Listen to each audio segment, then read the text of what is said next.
जालियांवाला बाग हत्याकांड में हजारों लोग मारे गए। इस घटना से प्रभावित होकर जालियांवाला बाग की मिट्टी हाथ में लेकर माइकल ओ डायर को सबक सिखाने की प्रतिज्ञा ले ली और उसने उसके घर में घुसकर ओ डायर को सीने में गोली मारी। उसका नाम था उधम सिंह। सरदार उधम सिंह एक ऐसा नाम जिसे याद करते ही जहन में गूंज जाता है आजादी का नारा। जलियांवाला बाग नरसंहार के 100 साल पर ब्रिटिश है वो हत्याकांड जिसने भारत ही नहीं पूरी दुनिया को हिलाकर रख दिया था। नमस्कार दोस्तों, आज हम बात करेंगे भारतीय स्वतंत्रता संग्राम के महान सेनानी उधम सिंह के बारे में। उधम सिंह जिन्हें शहीद आजम कहा जाता है। उधम सिंह ने अपने बलिदान और संघर्ष से भारत को आज़ादी की ओर बढ़ाने में महत्वपूर्ण भूमिका निभाई। उनका जन्म हुआ था 26 दिसंबर 1899 को पंजाब के संगरू जिले के सुनाम गांव में हुआ था। उस समय भारत अंग्रेजों का गुलाम था। 1901 ईस्वी में उधम सिंह के माता और 1907 ईस्वी में उनके पिता का निधन हो जाता है। इस घटना के चलते उन्हें अपने बड़े भाई के साथ अमृतसर के एक सेंट्रल खालसा अनाथालय में शरण लेनी पड़ी। उधम सिंह का बचपन का नाम शेर सिंह और उनके भाई का नाम मुक्ता सिंह था। अनाथालय में उनको उधम सिंह और उनके भाई को साधु सिंह के रूप में नए नाम मिले। उधम सिंह देश के सर्वधर्म समभाव के प्रतीक थे और इसलिए उन्होंने अपना नाम बदलकर राम मोहम्मद सिंह आज़ाद रख लिया, जो भारत के प्रमुख 3 धर्मों का प्रतीक है, राम मोहम्मद सिंह। 1917 में उनके बड़े भाई का भी देहांत हो जाता है और वह पूरी तरह से अनाथ हो गए थे। 1919 में अनाथालय छोड़ दिया और क्रांतिकारियों के साथ मिलकर आज़ादी की लड़ाई में शामिल हो गए। 1919 में रॉलेट एक्ट के तहत कांग्रेस के सत्यपाल और सैफुद्दीन किचलू को अंग्रेजों द्वारा अरेस्ट करने के बाद पंजाब के अमृतसर में हजारों की तादाद में लोग एक पार्क में जमा हुए थे। इन लोगों का मकसद शांति से प्रोटेस्ट करना था, लेकिन 90 ब्रिटिश सैनिक जनरल रेजिडेंस डायर के अपनी फौजी के साथ उन मासूम लोगों को मार दिया।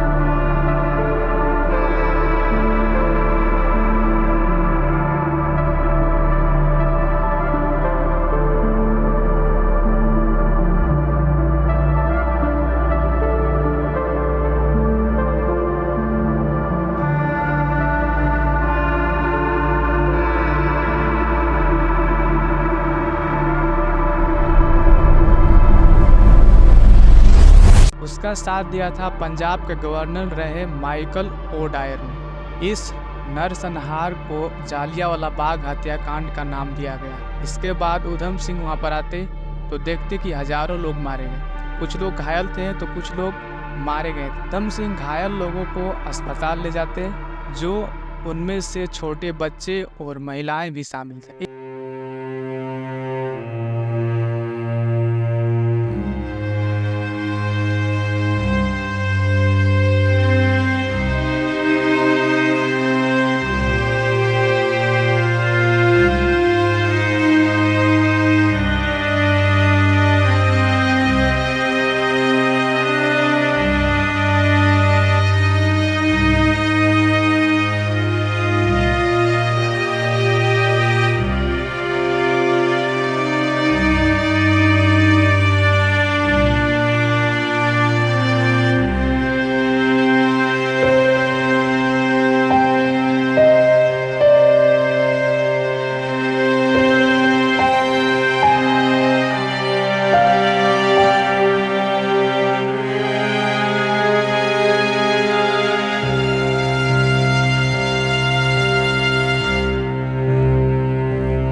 शामिल थे। इस घटना से वीर उधम सिंह जालियांवाला बाग की मिट्टी हाथ में लेकर माइकल ओ डायर को सबक सिखाने की प्रतिज्ञा।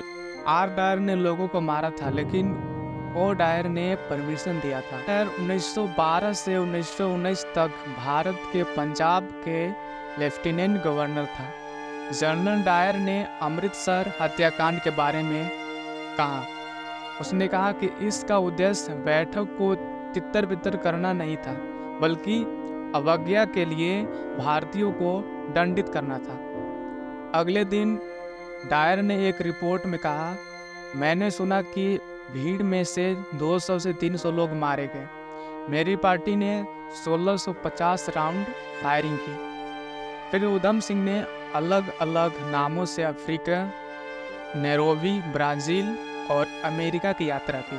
1934 ईस्वी में उधम सिंह लंदन पहुंचे और वहां एल्डर स्ट्रीट कमर्शियल रोड पर रहने लगे। वहां उन्होंने यात्रा के लिए एक कार खरीदी और साथ में अपना ध्येय को पूरा करने के लिए 6 गोलियों वाली एक रिवॉल्वर भी खरीदी। और फिर वह ओ डायर को ठिकाने लगाने के लिए सही वक्त का इंतजार करने लगे। फिर जाकर 1940 में मौका मिला उधम सिंह को अपने सैकड़ों भाई बहनों की मौत का बदला लेने का, जो 21 साल बाद 13 मार्च 1940 में मिला। 75 वर्ष की आयु में ओ डायर 13 मार्च 1940 को लंदन के वेस्टमिंस्टर के कैलेस्टर हॉक में ईस्ट इंडिया एसोसिएशन और सेंट्रल एशिया सोसाइटी की एक संयुक्त बैठक में उधम सिंह 2 गोली माइकल ओ डायर के सीने में मारी और तुरंत उसकी मौत हो गई। उधम सिंह ने वहां से भागने की कोशिश भी नहीं की और अपनी गिरफ्तारी दे दी। फिर उन पर मुकदमा चला। जेल में उनको बहुत मारा पीटा गया और पूछा गया कि और कौन है तुम्हारे साथ, तुम ऐसा क्यों किया।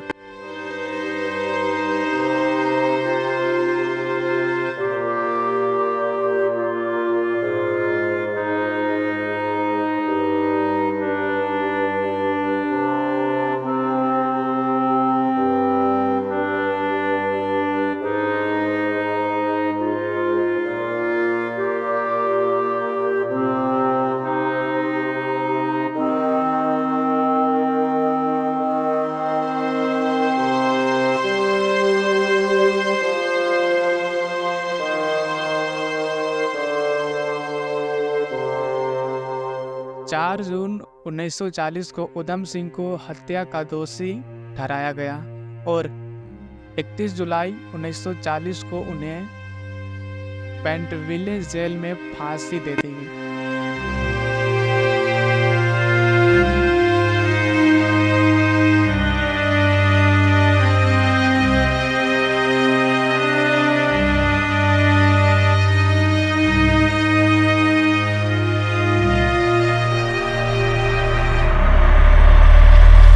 यह थी उधम सिंह का शहादत की जीवन गाथा। अगली वीडियो में मिलेंगे कुछ नए जानकारी को लेकर, तो मिलते हैं अगली वीडियो में। जय हिंद, जय भारत।